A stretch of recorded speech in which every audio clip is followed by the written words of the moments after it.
My dad's a funeral director. Okay. So like I grew up living above a funeral home. When you brought friends over, did you guys ever like sneak and like look at the bodies or? Yeah, and we maybe not look at the bodies, but like we would play pranks. Yeah. I do try and I feel like Try to get them to laugh. I mean, we're not then. They're silent. When I like working there too was its own whole probably other conversation. Like because removals, let's say like that was Removals, what do you mean? Like where they actually passed away, getting them to the funeral. Oh, Yeah. so you, Yeah. Wow. so you've probably seen more some retrievals from that. So. retrieval. Family brings joy.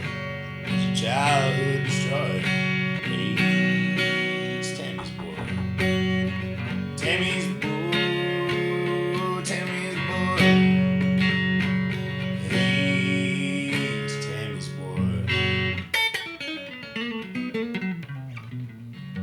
Tammy's Boy Podcast is intended for entertainment purposes only. Jon Carden is not a licensed therapist. He is just a friend. Welcome on in to the comfortable confines of Tammy's Boy, where we sit on a couch and we talk about our families. We're happy that you're here. You know me at this point. You know who I am. I'm Jon Carden. I host this podcast because I had a mom that slapped me in Walmart by the Pop-Tarts, and I cried all the way to the freezer foods. So that's why I do the pod. I know a thing or two about childhood trauma. Before we get started, we got a few words from my amazing producer, Mr. Cole Garrett. How the hell are we doing, everybody? We got a great episode for you today, as always.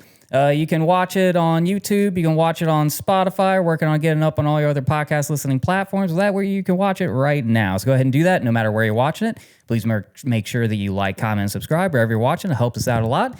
And it ensures that we can keep giving you these awesome, great stories that we give you every single week.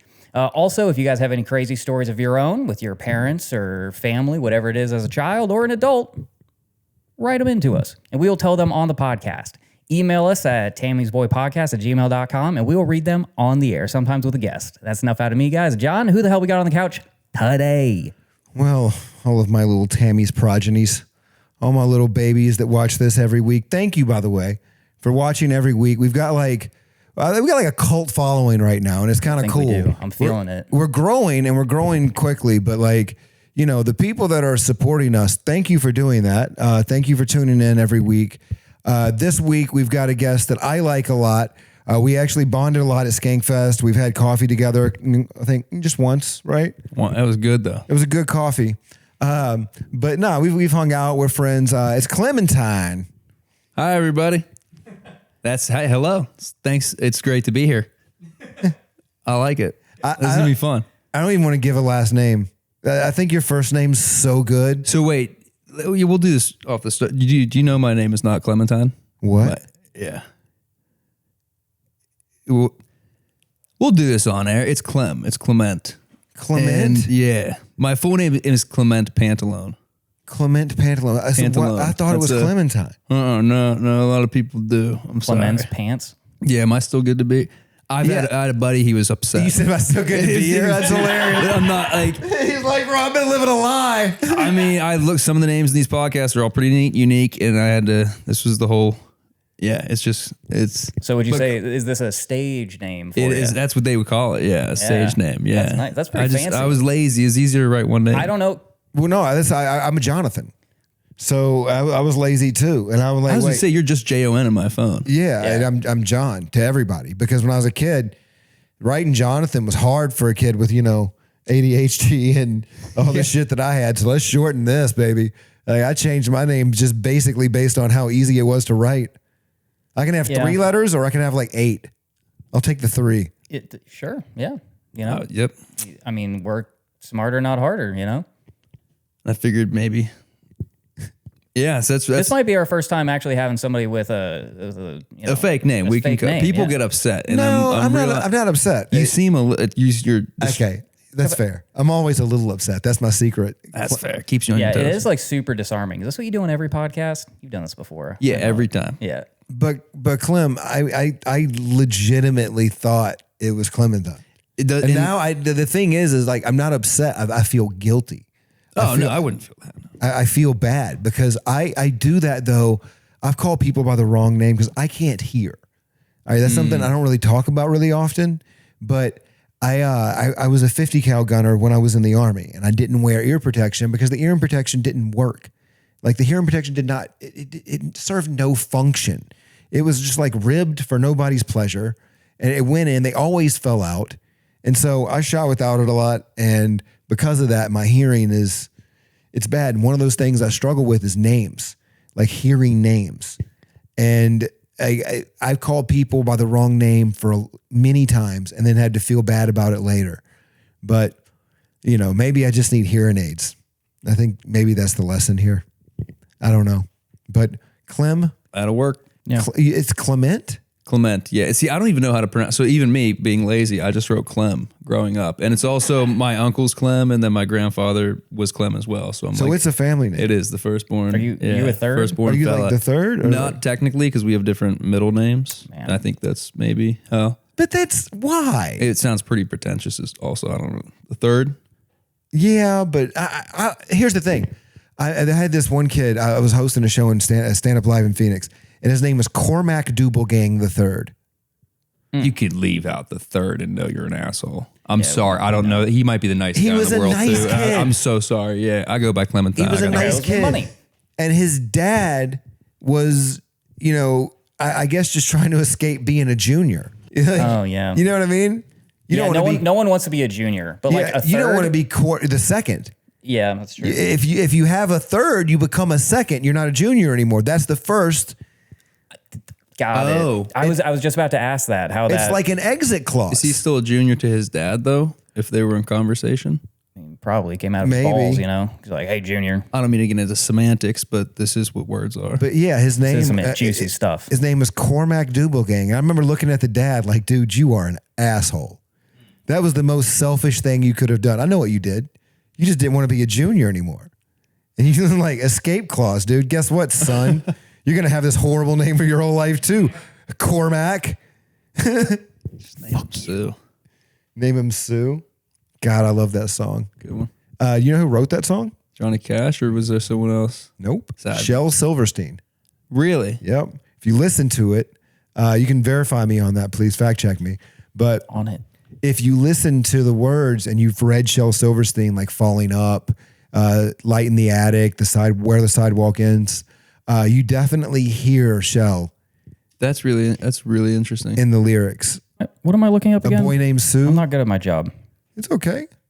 We're not judging This you, is buddy. educational too. So I didn't mean to get into the Clementine thing right off the bat. No, it's cool. I'm But- glad No, we we're did here. because We're now we here. know that, you've got other Clems in your family. Yes, that is true.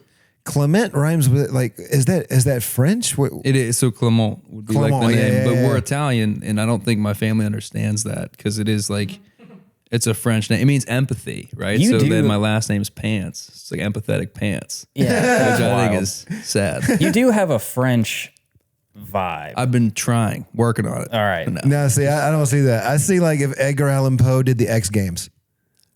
That's pretty neat. That's pretty good. I like the Edgar Allan Poe X Games combo.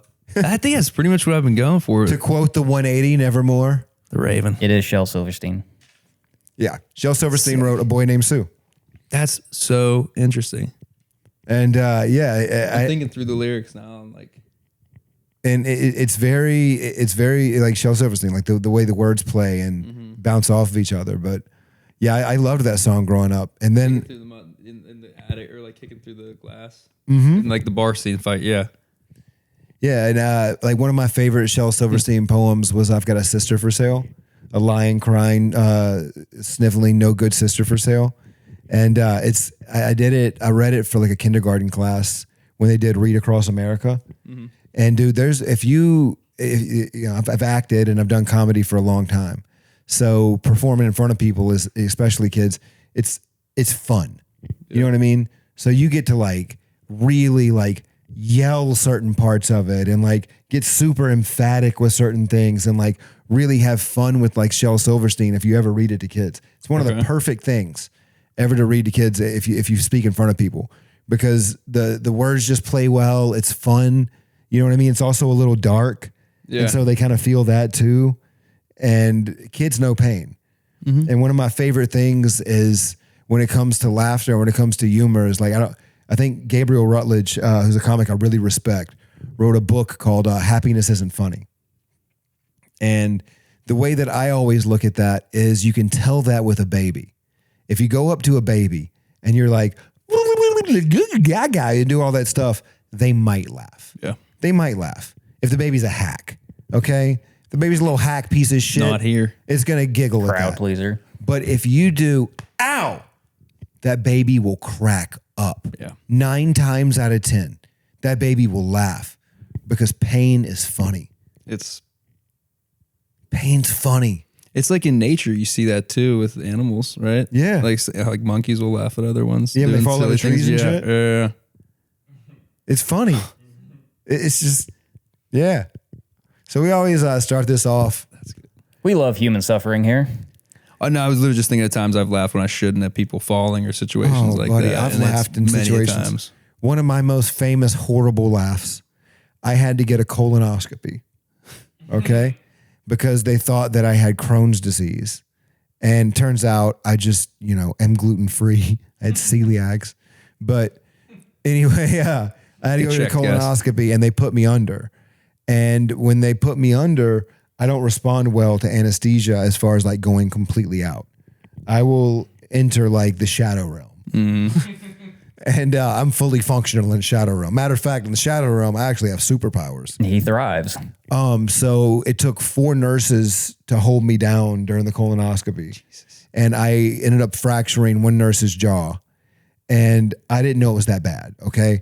In my defense, when I laughed. I went up to the window and the woman was like, yeah, dude, you were like a problem. Like, I don't know if you know, but like, you like hit one of the nurses and like kind of hurt her. And I'm like, oh shit. Like that, and laughed. And she goes, it's not funny. And I'm like, yeah, you got to understand, were you saying that now? It is kind of funny. Yeah, like I wasn't there. Yeah. You know what I mean? Not Like me. you act like I was there. I wasn't there. I'm laughing at that guy. It's also like it was John's like perfect opportunity to like hit a woman, but like not have any, like. Oh, Yeah, buddy, some people she take probably got a loopholes out here. punch. She probably got a punch that was intended for Tammy 16 years ago. You know what I mean? She probably got a punch that I wanted to give Tammy when she had like 2 different dudes coming over in one night. You were actually calling her mom as you're hitting her. you shave. Yeah, You wake up Like, that was shaved the thing. everywhere. Mom. You kept yelling "mama" and going. And what is it about Vicky Valancourt and her boobies? Then you tried to breastfeed. It was really weird. Hey man, I wasn't going to talk about the breastfeed. I'm glad you did. Thank you for bringing it up. I suckle. I suckle. I got a job here. I haven't in years. Breast is best. That's what they say. Better than So the rest. anyway, we always start off this podcast with a question. All three of my kids were breastfed. Well, I don't know why. congrats. I think I was. Is that yeah. not a? You're saying it like it's not. I also haven't had kids yet, but I It's mean, not actually like Not a commonality some anymore? a lot of parents will start it, but it's very difficult to keep it going because it's so time consuming and it's like pumping is such a chore. Like I felt for my ex when she did have to pump because it's like you're sitting there with something like a pump sucking on your boob for like 30 minutes Generator to get enough cranking. milk for like a meal. It's not comfortable or fun in any way. So I always fell for that, but I always thought it was fun. yeah. bumping. It has to look. It sounds horrible. Everyone that describes it. Appreciate what you do, ladies. Hey, thank you for growing milk. Mm-hmm. It does the body's good. Mm-hmm. We always start this off, man, really simply. It's one question: it's who raised you? My it was a house, a big house. yeah, I don't know. Yeah. Well, I was raised by the home. it sounds crazy, but like it was my parents, my brothers. I had like 2 older brothers, my grandma, my aunt at the time, and then throughout that like 18 years, I guess there would have been 1 or 2 other folks, whether it was like cousins or what. Because it is my dad's a funeral director. Okay. So like, I grew up living above a funeral home, so it was a larger place. Did you have brothers and Candidly. sisters there too? Yeah, 2 older brothers. Yeah, that were Okay. from my mom's first marriage. So they're like 10 and I think 12 years older than me, and they were very much involved in like the upbringing. It was just a full house. Yeah. So you were okay. So were you the only child of your mother and father? No, it was me and my younger brother. Okay. Who's 16 months younger than me. So it goes Joseph, Jeffrey, and then Clement and Dante. And I love introducing us to people because they're like, why are the two older ones? Yeah. Normal. This is Joe and Jeff. Yeah. And this is Clement and Dante. And Dante, who's white, by the way. It works. Dante's a great name for a white dude, man. Oh, it fits him. He's a bigger dude, like long Does he hair. go by Don? No, just Dante. Dante? Dante Taters. Good, he's buddy. Dante he was Taters? Yeah, Taters was his nickname, and then mine was Neppy and Lou growing up. Neppy? Yeah, I don't know. My brothers, it was just I don't Yeah, know. sometimes nicknames It feels happen a like little that. racist when I say it out loud at this age, but I'm okay with it. It's Neppy, right? Is Neppy a racist term? So that's just me making it racist. They're both vowels. I mean, I don't know. I'm It trying was- to help you here. It was the 90s, and it was a nick. Yeah. One of my favorite bands was Nappy Roots, and I don't think that's racist to say. I don't think so. We're going to Bunch have of a white good guys day. with dreads. Yeah, we'll have to do some research and post production, but let's roll with it for now. So, were your brothers, like, your dad was the funeral director, Mm-hmm. and so was he also like a mortician? Yeah. So he was a mortician, Full funeral service. director, full service. Yeah. And so you guys lived in the funeral home. Yeah. It was so above it. Yeah. Okay. Your whole life, like from 0 to 18? Mm-hmm. So that was your normal. Yes. And like, I didn't even realize that wasn't necessarily normal until I was in middle school. Cause even like elementary school, I went to like for my uncle was an art teacher in our elementary school. So I went to like the one that would be for the country kids for the most part. But it was Okay. also right below our high school. So my brothers could take me home like after Oh, okay. that. So And where'd you in grow up? Western Pennsylvania. Okay. Like a half hour southwest of Pittsburgh. Okay. Okay. Yeah, I know exactly where you were. Yeah. So it was like We talked about that. I used to live over there. yes. Yeah. So it's like you have right, yeah. not when. No, Oh, him. I'm sorry. Yeah, I lived in I went to 3 high schools my senior year, and one of those high schools was in Weirton, or New Cumberland, West Virginia. Yeah. It was right next to Weirton, and then I went to East Liverpool, Ohio. Mm-hmm. So I was in that whole Allegheny Valley. Yeah. The Rust Yeah. Belt. Yeah. And I was working in Irwin, PA, That's so funny. Yeah. which that's is on the like other side. So I went through those Squirrel like 40 Hill and minutes from us. fucking Fort Pitt tunnels, dude. Getting across those lanes is impressive. That'll teach you how to drive. Bro, if there's a Steelers game or a Pirates game, you're fucked. Anything. Permani's got a. That's anything. Yeah. It's fun. Yeah, so yeah, that's not quite. I'm trying to think. It's country out there. Did you go to like the Robinson Mall? Was that- No, so we had Westmoreland Mall like Okay, near Westmoreland us. Mall, and that's yeah. so like I grew up in. I don't think about Pennsylvania. There's no towns in Pennsylvania. There's one town in PA, and I didn't realize that. So like I think it was the city of Greensburg. So technically, I grew up like in the city, but the like rural area, like my buddies were. Some of the country kids, like their family owned like hundreds of acres, and it was just like their cousins were the next neighbor 3.5 miles, 4 miles away, and like that was it. So it was cool having that difference, I guess. That is cool. And when you're like growing up, are you going to school and people are like, you know, when I go home, I see my dog Skip, and you're like, well, when I go home, I see your dead grandfather laying in a room. I mean, yeah, statistically, yeah. Well, that's the thing. It was such a like for us, it was normal, and but I did understand like for some other people it wouldn't be. And like I remember when I had friends that would start come over and things like that, like to like hang out or like to sleep over or whatever. That was probably a weird conversation for their parents to be like they're gonna go hang out at a funeral home. Like, what are they gonna do? I could imagine that had been interesting, but. Well, they're gonna huff embalming fluid and You know, all the good stuff, roll around, get locked in So caskets. was it like a traditional like funeral home that, you know, stereotypical that you would like think of, and you guys just lived upstairs, or was it more like home, like a house? No, it was very traditional funeral home. Like they would do 2 services in a funeral. It's like 2 viewings, like twice, or for 2 days, and then a funeral the next day. and so you were accustomed to like people coming in and out a lot, and All the time, yeah. you're kind of also used to seeing sad people. Yeah. Yeah. And yeah. Was that depressing growing up? No, like honestly, I know in times there's parts that I just don't remember, and there's specific things I don't, but a lot of what I remember is like it just being the normal routine for us. And also like my dad being such an integral part of the community and like being able to provide some care and service to families at like their worst moment. times. Yeah. So like it was a lot of, and I'm like an empathetic person already. So I think it affected me emotionally, but I don't think it made me sad. It just made me like realize how finite life is. I've never seen a lively funeral director, and I've met quite a few. Most of them are stoic. Really? I know quite a few from like my hometown, and they're all either like drunks or. See, the guys that I knew were like fun, very. I guess like, what I'm trying to say.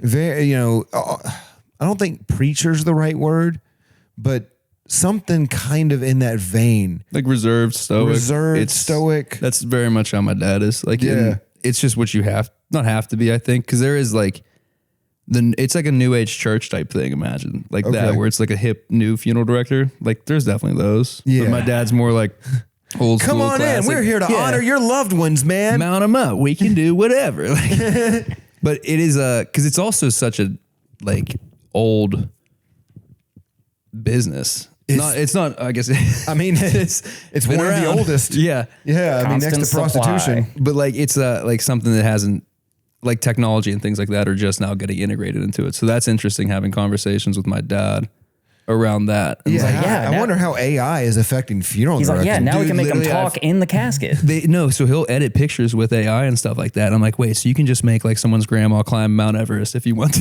It's like dunking on Giannis or something. Dunking on Giannis is great. I've done that. So like, I went to a conference in New Orleans because he won an award like this was last year. And me and my brothers all went and surprised him.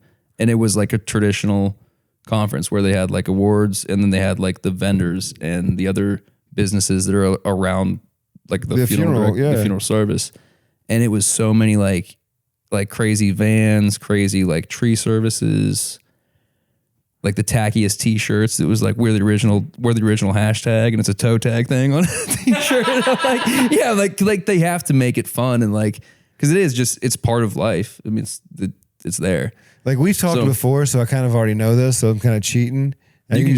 But didn't you one time use a toe tag for your lunch? Oh no, that's a joke. That's a joke? Yeah. Okay. Do you want the real story? The real story, yeah. Okay. And I came downstairs and into the office. So like it is just like the office. My mom and dad work there together as well. So my mom ran.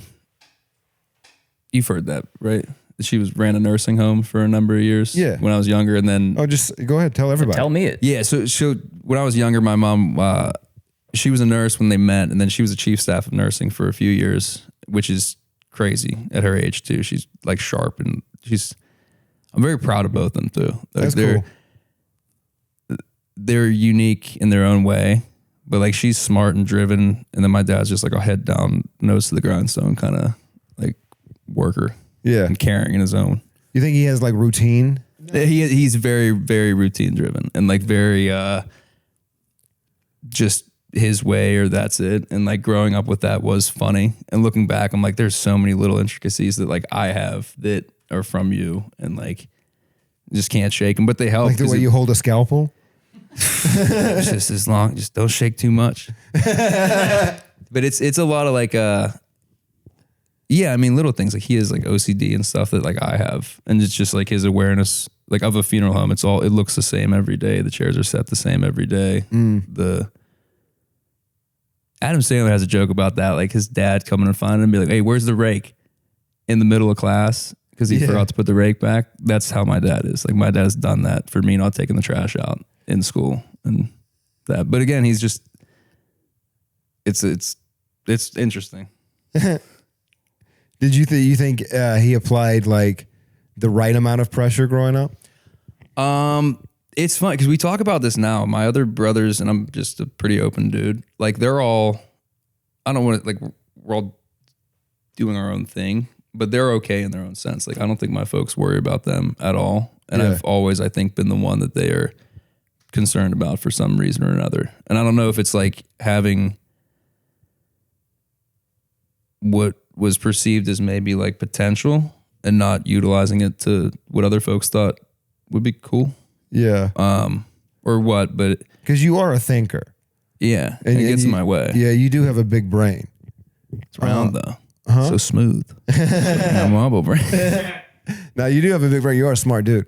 And so, yeah, I could see where as a parent, you know, maybe, you know, and I'm projecting here on how I would feel, but, you know, I think that anytime you see a lot of potential in someone and they don't achieve it, I think you have to ask the questions as to what I did. You know, and I think the more you ask those questions, the harder you can be on that person. You know, or you know, it translates. Yeah, because some people, you know, tend to blame the person instead of blaming themselves as well. I see that too, but I think it's a hard thing to have a gifted child and to set an expectation for them in your head.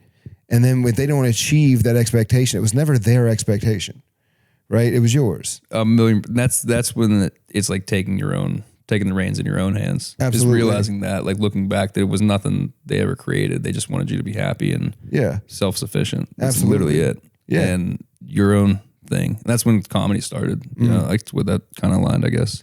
And I think potential and genius is measured in many different cups. And I think that some people only view their cups. They only view the cups that they know that is genius, right? Rocket science, medicine, these things. You go to rocket science first. So But there's also comedic genius. Yeah. There's musical genius. There's a literary genius. There's all these different forms of genius and savants. So it's like, who are you to say that just because they're not achieving, you know, in the way that you thought, that they're not going to achieve? yeah. And so, and also sometimes what I've realized in life is achievement is contentment. And sometimes being content is an achievement. Being okay, being just comfortable and happy where you're at and healthy, that is an achievement. Yeah, I feel like that could be hard to like feel for like a 16-year-old or 17-year-old, you know, where it's like, I don't have any kids yet, but I could imagine that being pretty fucking annoying where it's like, you know, you need to do something. Your kid's just like, you're like, Dad, I'm just content with where I'm at right now. Yeah. Yeah. Like, that. Yeah. oh, is that so? Yeah. I mean, Be content with my foot in your ass, kid. all right, Red Foreman. Gonna talk to me like that. You had an interesting, when you brought friends over, did you guys ever like sneak and like look at the bodies or? Yeah, and we maybe not look at the bodies, but like we would play pranks. I do try and like, I feel like Try to get them to laugh. Oh yeah, I mean, or not then. They're silent. It was it was a tough crowd. Real, It's a tough crowd. real dead room. Talk about a dead room. It wasn't that lively. So like even shit like that, I've realized like that's what makes people laugh. And for me, it's just like the normal. Yeah. Why? But then you say it on stage, just as like not. But like that's what people like, and it's like, oh, I can use that when I'm in a funeral home or something silly. That does seem to make like perfect sense for like your track too. It's like, I mean, all like funeral directors that I know, they all have like really interesting senses of humor. Because you got to, if you're just around all of that, just a day in and day out, especially if you live in the place. Yeah. My dad is so funny. Like it's a weird funny though, where like he keeps it so to himself, and there's just little things, but he has a sense of humor. And then my mom's more like outgoing, like kind of like silly, like silly type of shit. Yeah, I know that was the sound effect for outgoing, but I love it. I don't know. Just make faces or stuff like that. Animated. Yes, yeah. And my dad's like you said, stoic and like, but very thoughtful and smart in his own. That's fun. So parents, I'm still together. Parents. Yeah. Do you think that you have? And I hate doing the comparative thing, but do you think you have a deeper respect for the dead than you think a lot of other people would? In just that time in life? Yeah. I guess like that whole thing. It's not just like the dead. It's I'd like to say it's for life too. That sounds corny, but like it's hard to not have one or the other. I was going to ask that in like a different way, in like your relationship. Do you feel like you have like a certain like relationship with death based on your perspective of growing up around it all the time? Yeah, because I guess like one of the things at funerals and like in viewings and things like that, you hear the best stories of people. So a lot of them are like celebrations of life. So you're hearing these like incredible things people did. So when I was younger, it gave me a lust for it. I think at a time, candidly, like when I'm just in a darker spot or whatever, it's easy to go to that like pointlessness of it because it's just the same as the lust. You know, like you need both. So and I'm aware of that too, where like my brain kind of works not in extremes, but I'm not like just even keel 24/7. And I've never really been. So yeah, I think if that answers the question. I think so. Yeah, we're getting there. I mean, I feel like it would have to, you know, and also, I mean, because I feel like a kid kind of starting to understand what death is, you know, is probably like a learning moment for him. But I would assume yours was much different than that because it was just like there. it was watching that show 6 Feet Under. That's what did it. They would watch that at the house too. It'd be funny. They'd have people over, and we would watch it like between the back of the couch. Like here, there's a crack, and I remember I'd be able to see it through the back of it, and I'd sit and watch in silence. That's My parents were. I remember doing that. There was a reflection in the trailer of like there was like a little glass piece with birds, and the TV would bounce off of it, so I could just hang outside my door and watch whatever they were watching. That's so funny. But it was in reverse. It was flipped. So I've seen a lot of like Sex in the City, but you know it was completely backwards. City and the Sex. It was City. Yeah, it was City and the Sex. Yeah. But I remember that too. You remember when you would have to watch, I guess it was like Cinemax or those Showtime when they would show porn late at night? Oh, yeah. And you would flip and it would be static, but you could see through the static and it would be like a boob. And then it'd be like a butt. And then like just, you could barely see it. Yes. Yeah, I do remember that. I remember that. And I remember trying to masturbate to that as a kid, like trying and failing miserably because it was just. Someone has high standards. It wasn't enough. It Black wasn't and white enough. and no sound. It wasn't enough. John at 9 years old just wailing on himself Trying. to static images. It doesn't even know. It's just a commercial. It's an Arby's commercial. It was all in his mind. It's like a Rorschach test. We have I see tits. the beef. Jerk off to a fucking ham sandwich. I just jerk off to James Earl Jones. Again? Luke. That's fun. That's crazy, man. Your brothers, are they in any sort of funeral business? No. So my oldest brother Joe, he lives in Raleigh now. He's Shout out to North Carolina. yeah, I love it there. My little brother's in there or there as well too. It's a good state. I like it. I get up there maybe once a year. I think the weather's great. They golf a lot too. So It's golf haven. yeah, that's why Joe moved there too. It's like golf and work. Yeah. So he's more like the corporate track guy, and like his daughter Lillian, she's my goddaughter. She's a golfer, and they're fun. South Carolina and North Carolina are basically just like golf courses with a lot of trailer parks. Yeah, That's honestly that's like, the view. It's golf people and trailer people, and that's kind of it. And hospitals. Yeah, hospital. And military bases. And also, there's a weird amount of banks. A lot of banks. Yeah, it's always bothered me. Like the brown buildings that are just, I don't mean, I know what a bank is, but like, I know, that's what I said it. It's like, but like, there's You mean those things with the shooty tubes? There's like so that many where I take similar my looking green buildings that paper? just look the same there though. Yeah, it's probably banks. Is that Yeah. where I take this green paper that they give me? I should go there more often. They've been calling me. That's hilarious. The brown building? You know, Nah, the blue one. I think they want to be my Chase. friend. They won't stop calling me. yeah, keep bugging me or sending me letters and stuff. Get out. But so no, none of them are involved in the funeral business. My oldest brother Jeff did for a bit whenever he was just out of college, and I think just like To help out with dad. yeah, like the time it was just hard, and it wasn't like I don't know how old I was. it really wasn't what he was trying to do either. And then he got into some like better work, better fitting work, I think. And he's been kind of with the same company, like I said, just doing his thing. And then my little brother, he's worked at a few tech startups, but he's kind of just been in that world now. So he's like I think it's a program designer or something like that.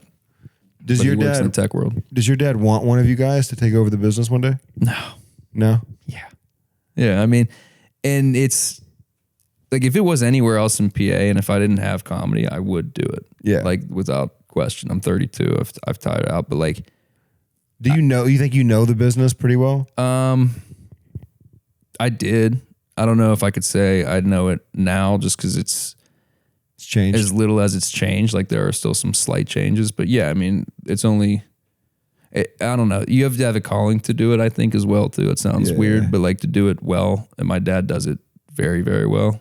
Like it's got to be who you are, and he has it. Yeah. I think, like my grandpa started it, and I don't think really.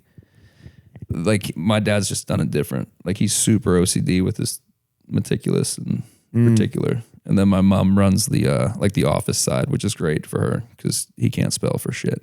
But it's hilarious, some things and it's like it's just like finding the balance of things. Like those two like figured it out to do it together well.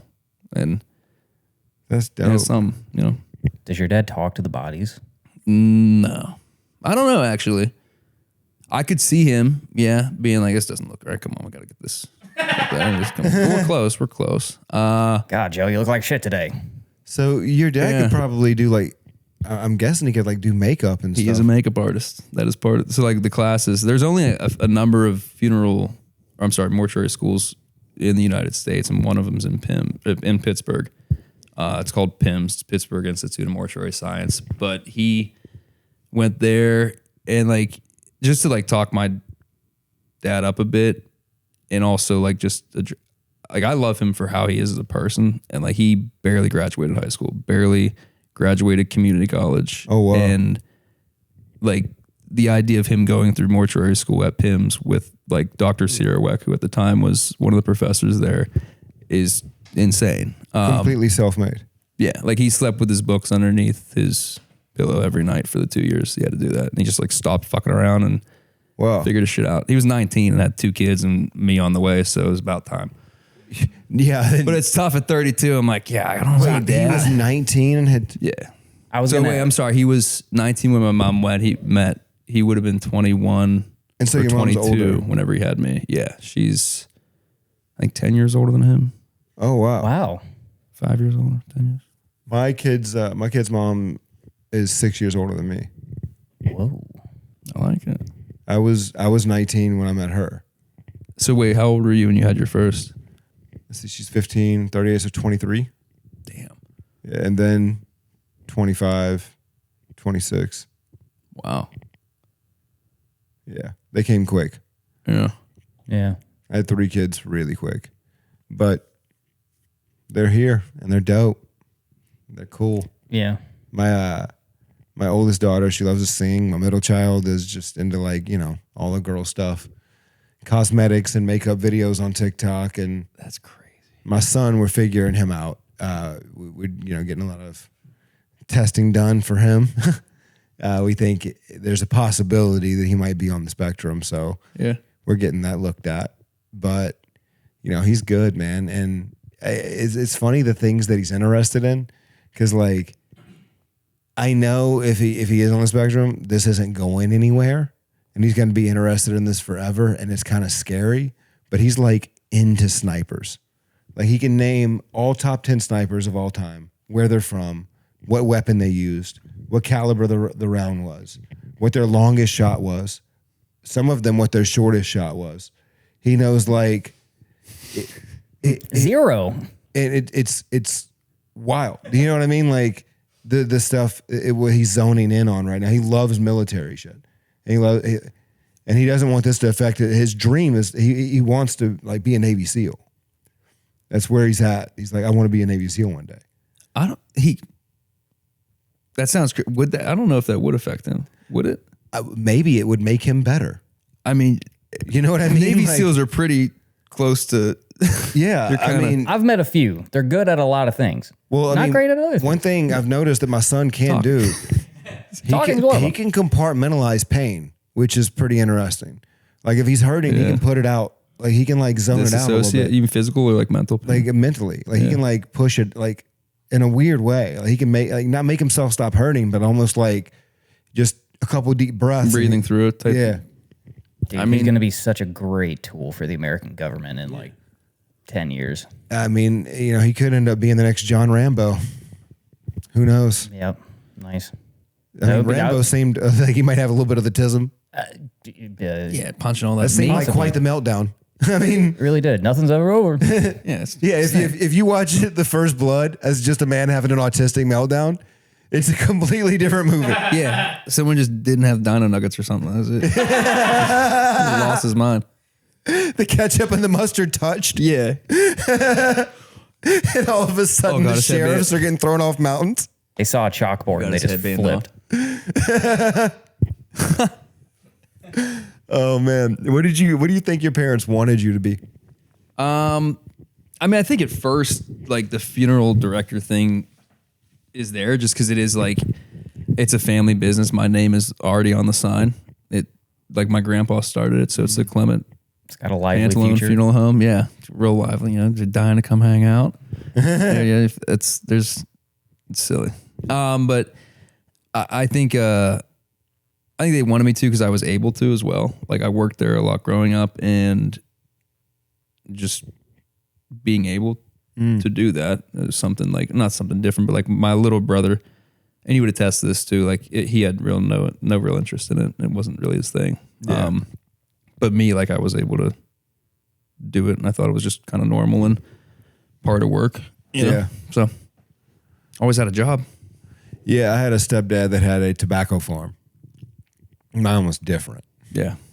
You're working out there a lot. Yeah, every summer from I would say right around April until September, it was tobacco time. We lived on a 360 acre tobacco farm, but only about at a time 18, and it dwindled because my step grandfather was old when I started working there.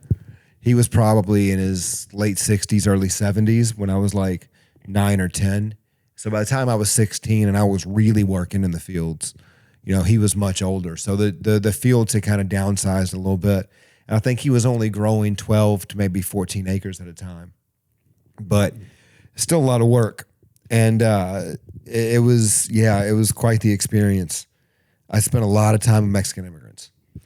Did you learn Spanish? I could get around, and I could Yeah. I could understand it better than I could speak it. Yeah. So like I could understand most of what they said. Like I would say probably like 70%. That's good. So I knew when they were talking shit. Yeah, they're And gringo. I knew all the words. Yeah. When I was young, like 11, 12, I knew what pendejo, cabron. Like I knew punta. Were they a lot pinocha. older than you too? Yeah, they were. The thing is like some of the people that would come in, like there was this one guy named Lil Juan. He had like gold teeth and shit. He was 19 and I was 16.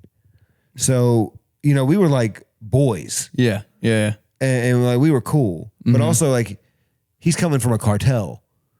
Yeah. So it's, you know, he's like escaping that and working in tobacco. Yeah. And there was a little bit, there was one story. There was Big Juan and Little Juan. And Big Juan was the man, dude.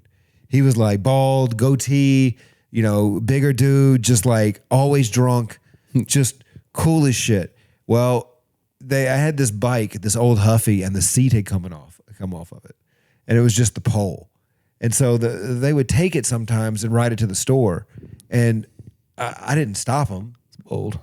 And one day they hit a bump and Big Juan went right down on it and it tore him pretty bad. A new one. Sorry.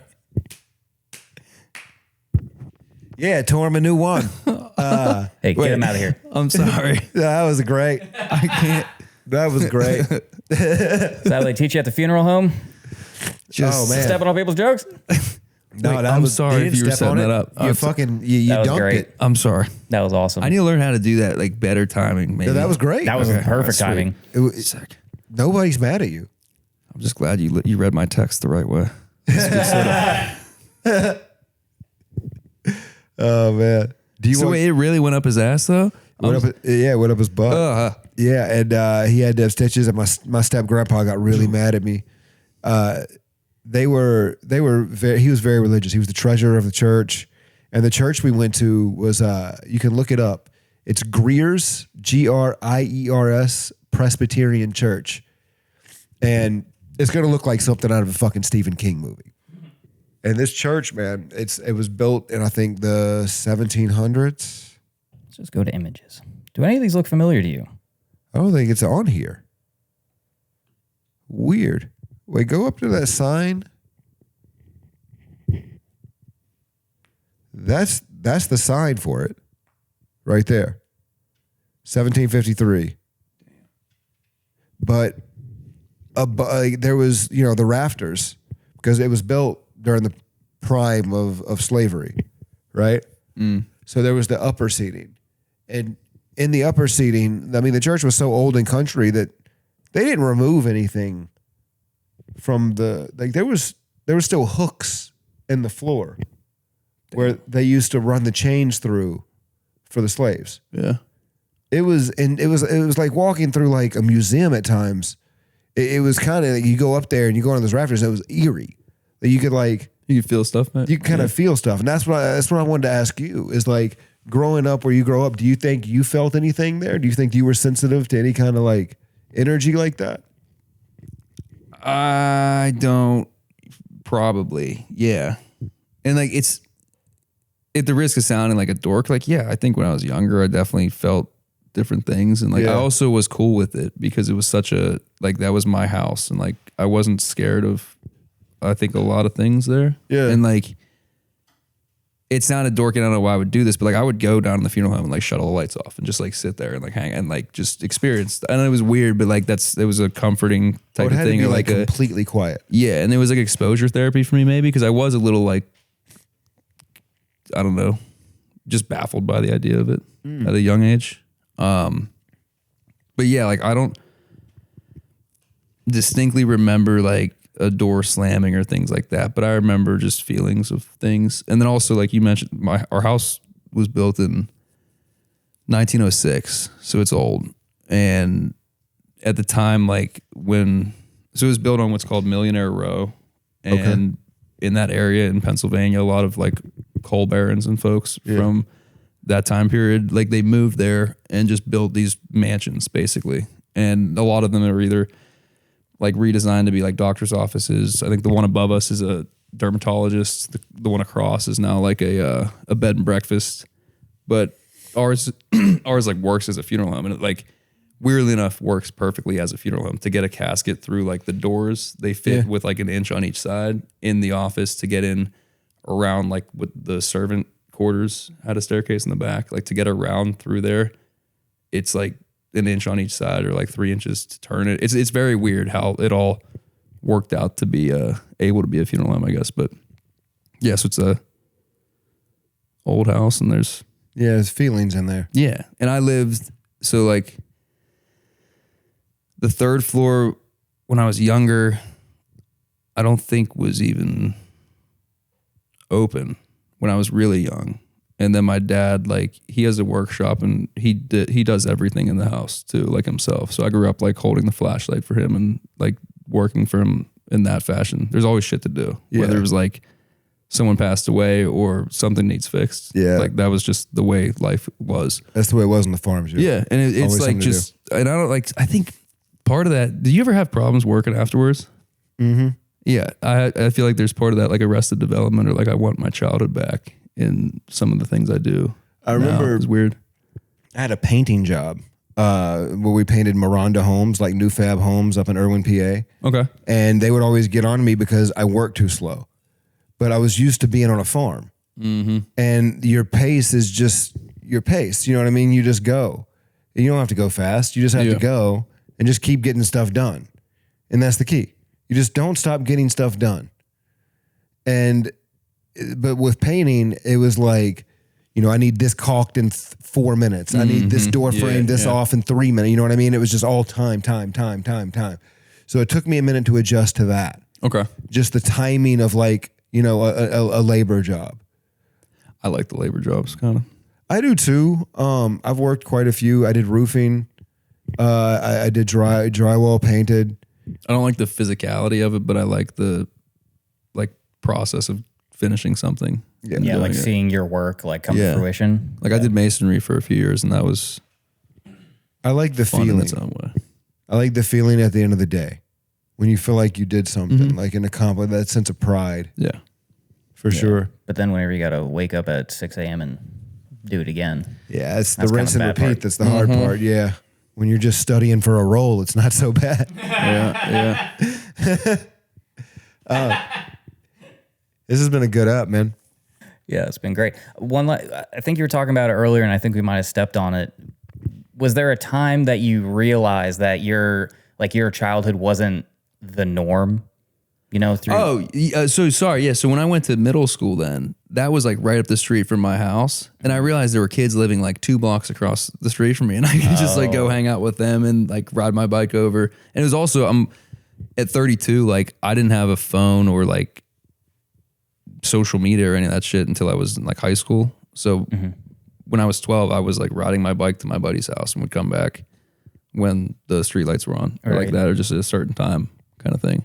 then you're coming back home, and they're like, "You live there?"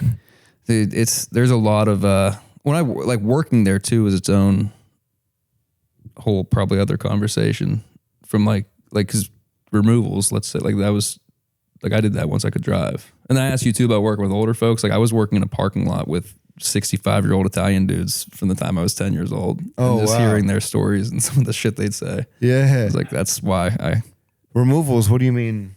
Like where they actually passed away, getting them to the funeral. Oh, Yeah. so you, Yeah. Wow. so you've probably seen more some retrievals from that. So. retrieval. I should. He's gonna hate that. That's hilarious. I'm here for a retrieval. What's removal from? It's like an airport arrival, departure type thing. I think we're going. Depends on how we look at it. I'm a different breed. I'm a funeral retriever. I'm not gonna put it in my mouth though. I swear. I'm here for the body. That's something. That's wild, dude. So you've probably seen some pretty crazy scenes then. As far or is most things like packaged and ready to go when you got there? At the risk of like sounding too crass or like I don't, because I do try and respect that it's my dad's business and like being for outside sure. of Yeah, it. and I don't want you to do anything that would disrespect that. No. I think, yeah, like you see a good bit of it, but again, it was all like trying to honor that and like from a very respectful, empathetic place. And I think there's a lot of people that couldn't do it, and like you might think of me now as someone, but at 16 or like those times when I was doing it, I had that capacity to like do it well, I think. And Well, if I have a guy showing up for a dead body, you know what I mean? I don't want him showing up with like AirPods in, eating a salami sandwich. Hey, is this the one? no, dude, no music on the ride home, nothing. Like there's like rules like that. Like you don't listen to music after you pick a client up. I have one last question for you. Please. Girls in high school, were you dating around back then? Yeah. I wouldn't say dating around. I wasn't. You're interested in the ladies. I was a 260-pound kid that shaved his head from the time he was 12 years old. And I lived in- 260? Yeah, so it was a little different in high school. I'll say that. But I still. Question I was getting to was You had quite the glow up. Yeah, I would say so. Yeah. No, not say, but like I was like 25 or 26 until I like grew my hair out and Wow. What made you lose? Weight? stopped eating all that Italian food in my fucking. I went to college. Yeah, like it was just like no more. I don't know, chicken parm. Just cut carbs. It's nuts. If you don't eat chicken parm 3 times a week, you just drop weight. No, I've had a few different like fluctuations, but I was like I just shaved my head because it was easy until I went to college and I did it in my clippers, and then I just didn't cut my hair for a year. That's crazy. Question I was going to ask you: ever bring any girls over to the home? Oh yeah. Does your dad and mom act Italian? My mom yells like an Italian mom. Yeah. Hey, we got to get this body out of here. Hey, come on. I get the palm next to the cadaver. No, they do. Like there's like the The dinners. FBI's wiretapping them. Oh, they got to be in there. You look at it's just weird, like the nursing home, the funeral home, and then my uncle owned a rib stand for like 10 years too, which I'm like, Was that's the all rib stand just- next to the funeral home? No, but the meat just was a little. I've not added that to it, but it was fun too. When you mentioned summers, like that was like some things I'd like work for the rib stand for my uncle when he would have his like Yeah, just figure shit out. my worst stepdad, Randy, the one I hate the most. One day I'll have my brother on the pod, and me and my brother, it's literally just going to be a roast session of this piece of shit. But he had a hobby shop. That's right. A grown man bought a toy store and tried to convince people that he wasn't a fucking pedophile. Yeah, he owned a hobby shop with planes and all this crazy shit and boats, and we had to work in the hobby shop during the summers or the tobacco fields. And it sucked so bad sitting there in a hobby shop waiting to sell planes to retired people that I was like, give me the fields. Give me the fields. Yeah. I don't want to sit here with my stepdad while he sits in a zero gravity lounger watching Bonanza reruns on PAX cable. So, you know, and so I can take down numbers of inventory for planes he's never going to fucking sell. And also, he would make us eat mayonnaise and banana sandwiches, which, brother, is the nastiest thing you can ever put in your mouth. It's also weird whenever he's telling you wear those tight jeans to work. Yeah, the uniform was questionable. Yeah, bike shorts and a halter top. Why is it always so hot in here? The bananas and mayonnaise. What is that on bread? White bread. Yep. And it was as gross as you could think. Man, I did not like going to that hobby shop. But they did have a flight simulator that he would charge for, where you go sit down like a Windows 95 PC and people would play the flight simulator cool. with the remote control airplanes. And I would do that from time to time. But then I got in trouble for porn. On the simulator? On the computer. Oh, okay. Yeah. Gotcha. Same computer. Yeah, I was looking at I'll be honest about it. I was fucking 13, okay? I'll be honest about it. I was looking at a beauty pageant for overweight women, and it was called the Krispy Kreme contest. And it was like they were all glazed up and oiled up, and they were like 300 to 500 pounds. That's big. And that's for a pretty 13-year-old to have that kind of like. I had just found it. It was a weird thing. I don't know how I found it, but I think I searched Krispy Kreme, if I'm being honest, because I wanted to see if there was a Krispy Kreme coming to Danville. He's like, at school, I've been hearing these guys talk about this whole cream thing. Yeah. Like, I don't know. But I think I didn't spell it right. I think I spelled it CRISPY CREAM. And that's what came up, was that beauty pageant. And I clicked on it, and it was a bunch of overweight women walking naked on a stage. And it was called the Krispy Kreme Beauty Contest. I don't know if it's still active. I haven't done any research on it. I'm not going to look. But no, don't look that one. I'll look it up later.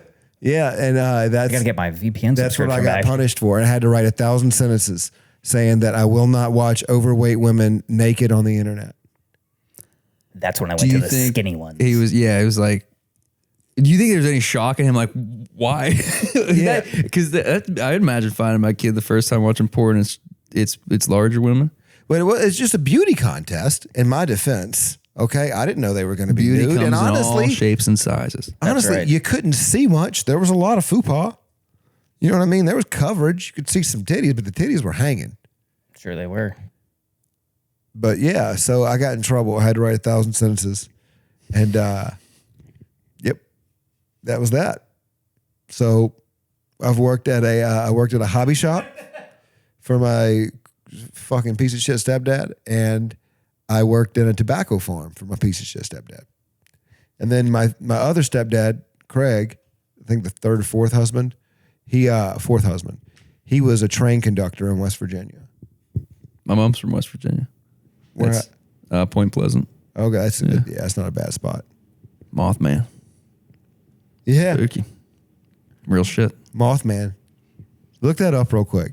That's kind of a crazy thing. While we're on that, Mothman prophecies. He's the dude. My aunt saw him at the TNT factory. She was on a little bit of something, but it doesn't mean she didn't see the Mothman. There's a big statue of him. He's got like red eyes. Really? Go down, yeah. So yeah, right there. She's from West Virginia, and then I still have cousins down in like Ohio, Okay. over near there. What am I missing with this? What is this Mothman That's thing? the Mothman statue. Yeah. But allegedly, there's a ghost. It's an Appalachian lore. It's called Mothman. And I'm trying to remember exact. It's a typical boogeyman story, if I'm not mistaken. There's one in almost every culture, which is interesting. It's like a flying Slender Man or whatever. Like I Yeah. don't know if he takes kids or stuff like that. Like in the bayou, they have the Rougarou. And the Rougarou is basically like their boogeyman. Legend winged cryptid. Yeah, there we go. Humanoid cryptid with glowing red eyes, famously reported in Point Pleasant, West Virginia. Considered a harbinger of doom. Basically, somebody ate some mushrooms and had a bad trip. And then all of a sudden, we've got Mothman. Yeah, it's like a Bible type situation. Potentially. I don't know. Potentially. Yep, but that's Mothman. And I remember my grandma talked about it when I was young, how they were scared of it as kids. You gotta be careful. My mom was terrified of little people. My wife is. My mom was terrified of dwarves. It is. Yeah, is currently. She's working on it, but How do you work on that? Just go to the mall. I Just plan a play date with Wee Man? I just make her look at them. Every time I see one, I'm like, look at that. Hey, can you come here for a second? You're like, her fucking training is watching Willow. Like, here, we're going to watch Game of Thrones and you're going to love it. Tyrion Lannister is going to be your favorite character. But Trying to think. Yeah, we had those. We had a bunch. There's always stories. My family told stories too growing up. That was like yeah. I realized that. Yeah, they're all storytellers. Yeah, mine too. Mine too, for sure. Like I said, I was talking about it in the podcast before it. My great grandmother is one of the funniest people I ever met. Like she understood humor. Yeah. She just got it. Like I was telling the story where my aunt cussed out the McDonald's drive-thru, and when she came home, you know, my great grandmother looked at her and was like, "Did you fucking cuss around that damn kid again?" Perfect. Yeah. Just perfect. Like she understood comedy, and she was like, my dad had snakes. My dad was like the snake guy. My dad was like an amateur. I figured there was a snake guy in the family. Oh, yeah. Yeah, amateur herpetologist is what he called himself, which I say just a guy that got crazy at a Petco with a tax return. But anyway, yeah, he was a snake guy. My great grandmother hated that. And she was like, listen, I'm fat and I got a cane. There's going to be 3 prints if I see a fucking snake, okay? You're going to see a cane print and 2 feet and I'm going to fucking move it. But that's who she was, man. She was fun. We always end this one simple way.